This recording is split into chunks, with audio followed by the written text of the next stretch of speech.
as we were starting to figure out who was going to be our Lily, a lot of names were thrown around.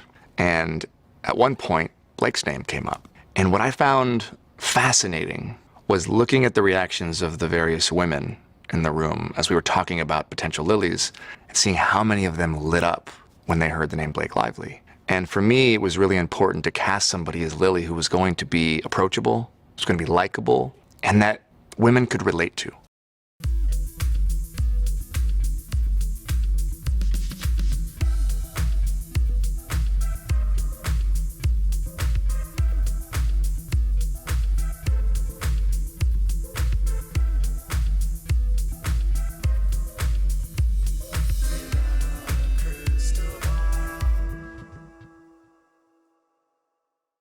Hi besties, it's Katie from Without a Crystal Ball. Welcome back to my channel. There's something that just happened and I cannot believe this, but I'm confident that Ryan Reynolds and Blake are paying attention to my Instagram. So hi Ryan and Blake, because on Saturday, I did a post where I explained that Vanzan Inc, the company that they used to get access to Jen Abel's phone, and they subpoenaed JonesWorks through the Vanzan Inc versus Doe's 1 through 10 lawsuit in New York. I revealed that the company was not current. It was past due in the state of New York, meaning that at the time the lawsuit was filed, it's questionable and even debatable that they would have been able to have any kind of contract with anyone.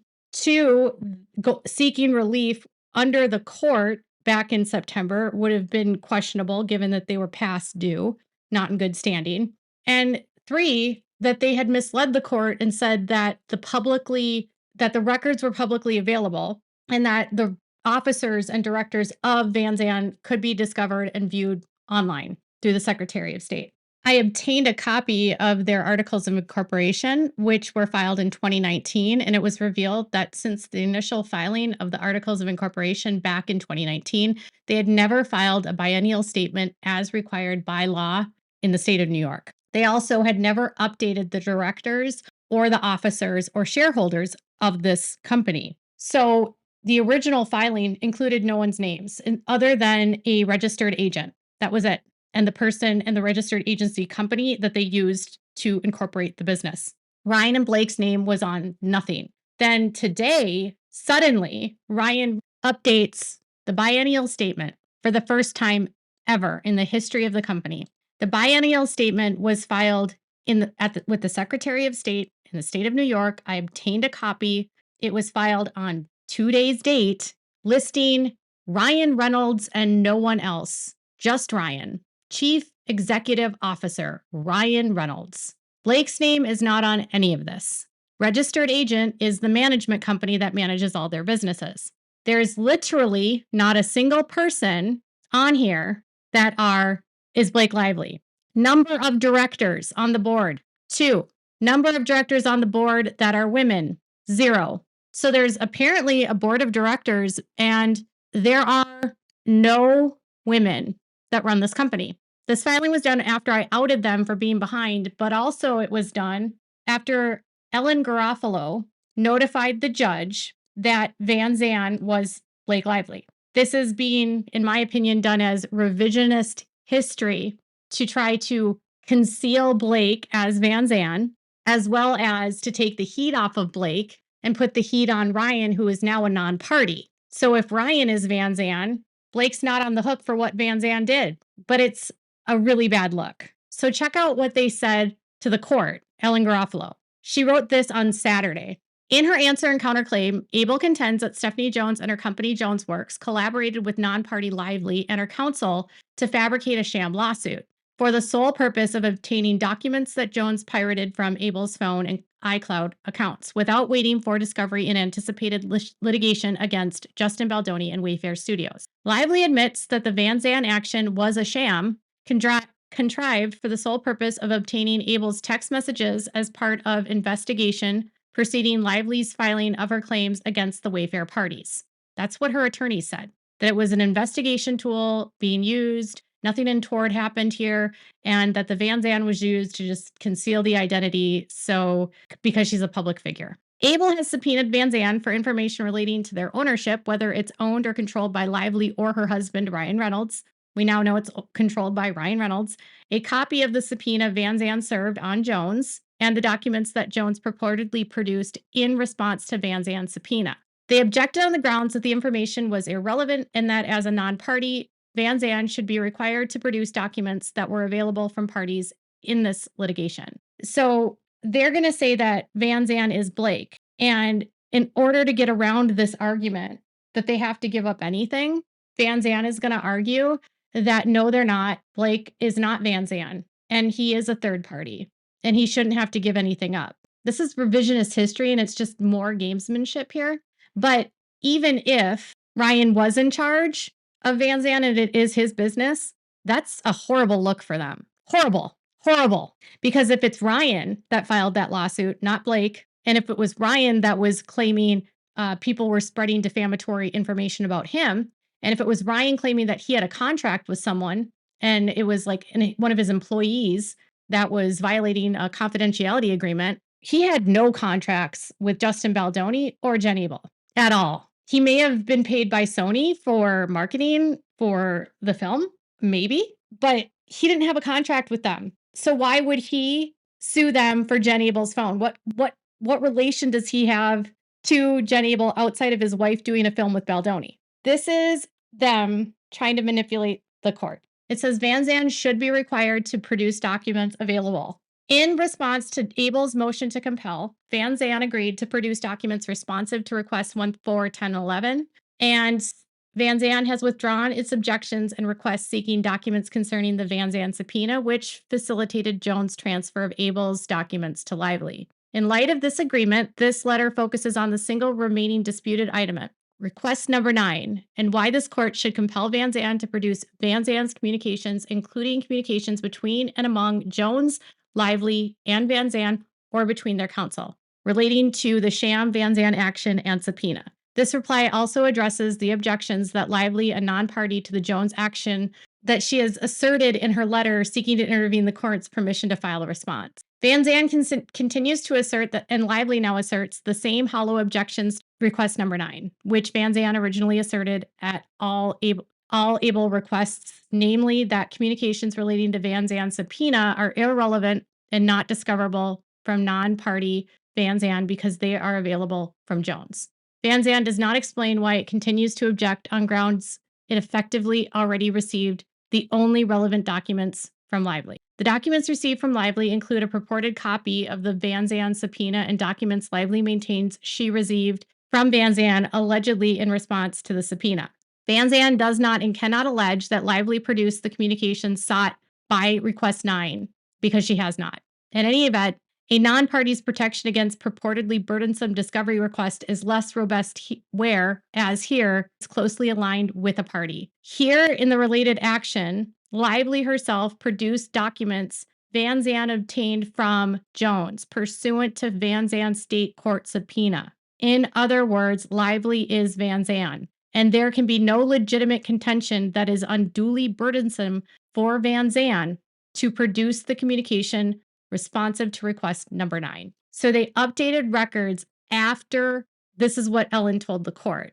And so when they get the discovery, it's going to show Ryan is on there. And they'll be like, see, Judge, Ryan Reynolds is this. And so Vanzan is not Blake. And you can't have Blake and Ryan testify against each other because of a spousal privilege. But Ryan was acting as Vanzan and a CEO of Vanzan, not as Ryan Reynolds, the husband. And so spousal privilege won't apply if he's acting as a CEO, not as a husband. And if he responded to the subpoena or he issued the subpoena as Vanzan, Blake and Ryan are represented by the same attorneys. So they are the same entity. They are one and the same. As Wayfarer and Abel have argued the whole time, Blake and Ryan do everything together, and there is no separation from one or the other. Nor can Vanzan argue with a straight face that communications relating to the coordination between Jones, Lively, and Vanzan relating to the Vanzan action and subpoena are irrelevant,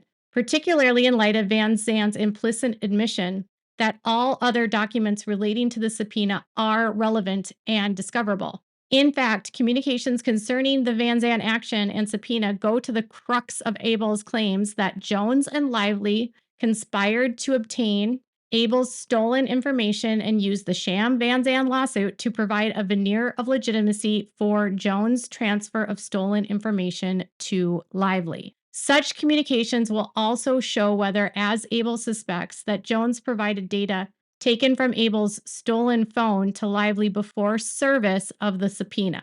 And the Vanzan subpoena was a ruse contrived by Jones and Lively to cover up what they knew was wrongful disclosure of her communications. Even assuming that Lively produced or has possession of the communications sought by Request 9, there is no rule that party sources must be exhausted before calling upon third parties to produce relevant discovery.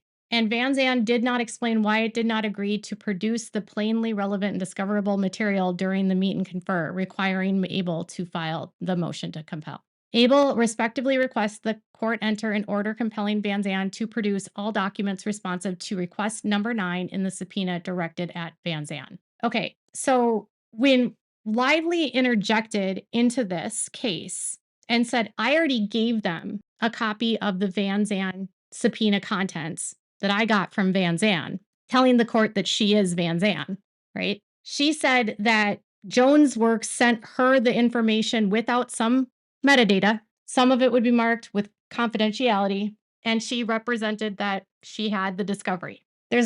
She also admitted that the Vanzan action was a sham. Why? Because if the action was legitimate, the discovery would have been used in the lawsuit that it was originally filed. So had she discovered what she claimed she was looking for, the discovery would have been added, and then the defendants to the Vanzan action would be added to that case. Because if the true dispute was between Vanzan and Jen Abel's phone and Baldoni, then Baldoni should have been added to that action. But why would he have not been added to that action?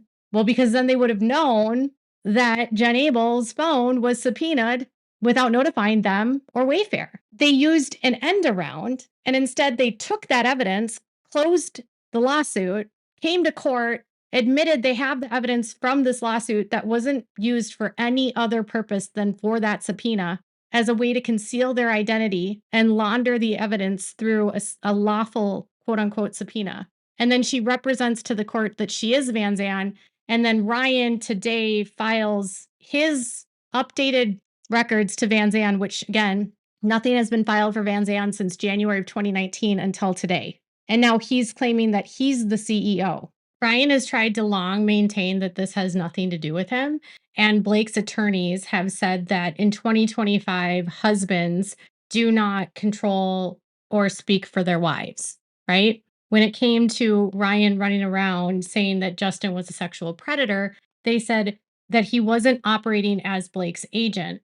If Ryan is now Vanzan and trying to subpoena Jen Abel's phone for a dispute between Blake and Justin, it would almost strengthen the fact that he was an agent for Blake. And this is again why having this case dismissed, Justin's case dismissed with prejudice, not giving them an option to amend, now that they have this evidence, would certainly be grounds to prove malice. If anything, it would also prove that he is acting as Blake's agent, inserting himself into her lawsuits. They can no longer use the excuse in 2025, husbands don't speak for their wives. If that's the case, why is Ryan's company involving themselves in this dispute? I asked a lawyer who I work with, who remains anonymous, about this, and this is what they said. Ryan may have been dismissed, but he's not immune to being subpoenaed or deposed.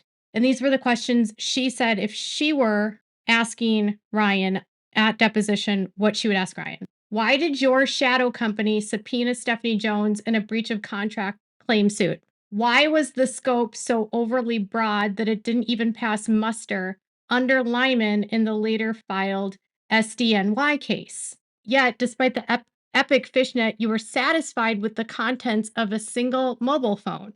And why did your attorneys not recognize the metadata was missing? And why did the evidence produced end up in the hands of your wife and then the New York Times? When it's framed in this way, it makes Ryan look terrible. It makes Ryan look like he's the one initiating this feud. whether he's revisioning, like doing the revisionist history now, right? And trying to cover for Blake, how does Ryan justify doing a lawsuit in his shadow company, subpoenaing only one person, getting the contents of one phone, and then handing over that evidence that he got through his company to the New York Times and to Blake? That would make it seem like the feud is not between Blake and Baldoni, but it would be like Ryan using Blake as a shield for his dispute with Baldoni. It looks like he's more involved than he's claiming. It looks like he's acting as her agent. It looks like malice. The lawyer also said that at this point, it proves that Blake and Ryan are a team, that they're working collaboratively with counsel, and they're playing a game of whack-a-mole. So they're trying to, like, when one issue comes up, they're trying to use each other in different ways to get out of things. They also said somewhere in their brain, they must be thinking about spousal privilege under New York law to limit the scope of discovery.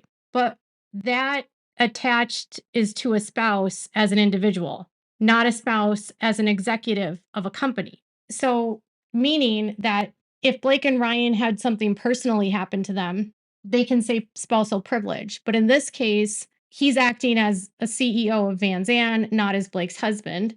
So she doesn't have privilege if he shares information with her about that.